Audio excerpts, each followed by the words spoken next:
Here's your smart fact of the day.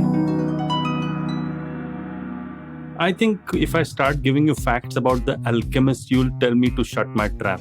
I think this is one of the most famous books that, people have generally heard of, if not read. And typically people fall in two camps. They either love it or they hate it, or, they have an opinion on it. But the fact that I'm giving you about The Alchemist today is that did you know that Paulo Coelho wrote this book in Portuguese, which you might know, but he wrote it in the matter of 2 weeks because he said that the story was already there in my soul. Okay, now I don't know what to say about that, but 2 weeks to write a book like that is pretty amazing. Now, what I wanted to do on this episode of Smarter With Sid was take a departure from all the normal stuff that we are doing and just tell you the 3 lessons that I learned from this book called The Alchemist. And so with that, let's go.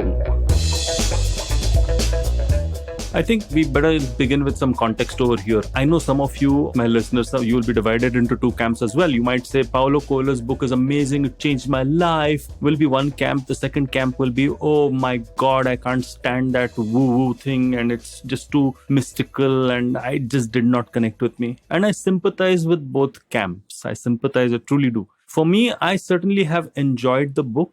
I enjoyed the book a lot more at certain times and a lot less at certain times, depending upon the mood that I was in. I read it in my late 20s, and I'm not about to tell you what my age is right now. But the fact is that I've read it a few times, and I have actually kind of learned a few lessons from a book. And I think that the context is extremely important over here. It doesn't really matter whether you like this book or you don't like this book. Well, maybe it does a little, because if you see the title, 3 lessons I learned from The Alchemist, maybe you will say, oh, maybe I'll skip this particular episode. But if you're still here, maybe I'll share it with you. And this is not the typical quotable quotes that you will hear or see on Google. If you just search The Alchemist quotes, you'll get many of them the whole universe, all of that supports you. Or maktub, it is written, and stuff like that. While all of that is good and inspirational, I'm not talking about that. I'm talking about how the book has kind of given me a lesson or 2 or 3, and I just wanted to share those lessons with you more than anything else.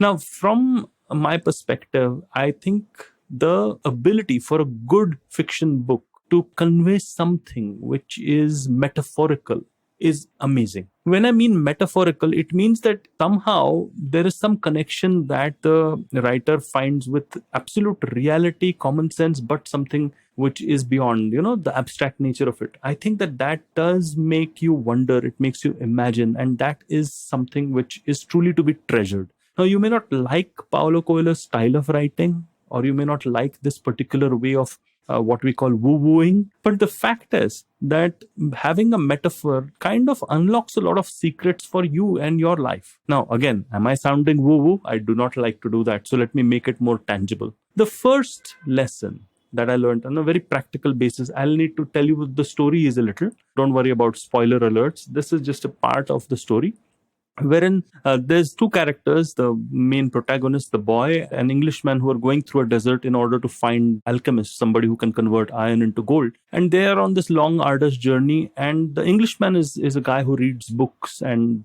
boy sees signs from the desert. So he knows when it's going to rain, he knows what the wind is saying and stuff like that. This is when it gets a little psychotic. But, those are the 2 people. And the Englishman asks the boy, what are you staring at the desert for? And he talks about the signs. And the boy says, why do you keep reading books? Everything out here, why are you reading books? So he says, well, I learn everything from the books. So the boy decides to read the books, and the Englishman decides to see signs. Just switch up their mode of learning, And that's where the professor in me becomes awake and, trying to figure out, okay, so how do these guys learn? And the Englishman gives up, the boy gives up. They just cannot really like each other's style of learning. But you know what? They start respecting each other more, because they say, okay, that's not my path, but that's the way in which this guy's path is towards learning. And that's the first lesson that I learned from The Alchemist. It is like when you're looking at somebody doing something that you cannot connect to, maybe they're on their path and maybe they're learning in that particular way, may not be your way, but your way might be difficult for other people to understand. And I think that this acceptance about this learning and different modes of learning was something that I could glean from as far as The Alchemist is concerned. And it made me also explore other parts of learning, and some work for me, some don't.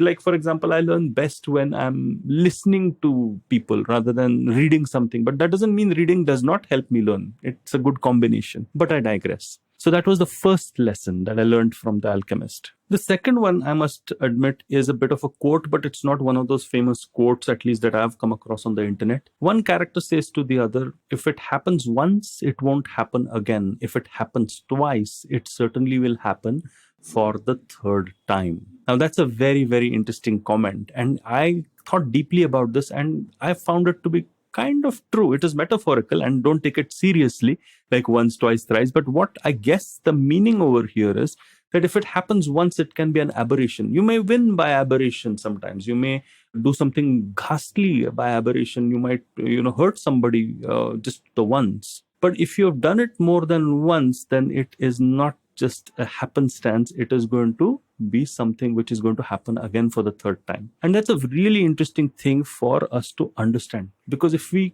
should forgive the first mistake. I think that's the message that I got. We should allow for the chance to things to not actually ever happen again. But if it happens for the second time, I think you'll be foolish not to expect it for the third time. Very practical again, very clear. There is a very good learning involved, which is about distinguishing between something that is habitual and something that happens once in a while. Can be for good or can be for bad. So that's lesson number 2. The third is an interesting story. The third lesson is an interesting story when our protagonist, the boy, goes to a new strange land and makes a new friend.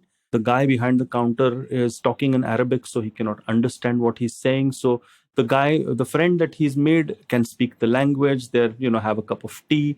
The guy in Arabic talks to the new friend in Arabic, and it turns out like the protagonist is a little irritated with like, what's he trying to do? Why is he trying to stop our conversation?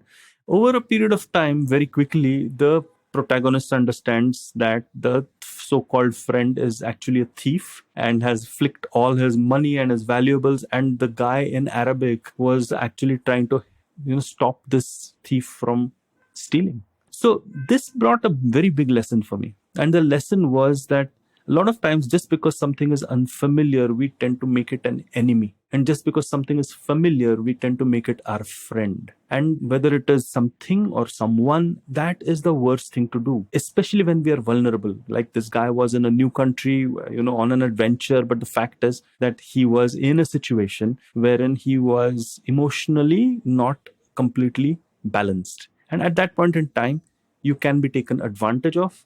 And you should never, ever take appearances at face value. And that was a very, very big lesson for me. So that was lesson number 3 for me. I would like to end with something, maybe a bonus lesson number 4 is when this happens and he is completely bereft of all of his belongings. What he says is that there are 2 ways of looking at things. One way is to say, okay, I've lost everything and I need to go back.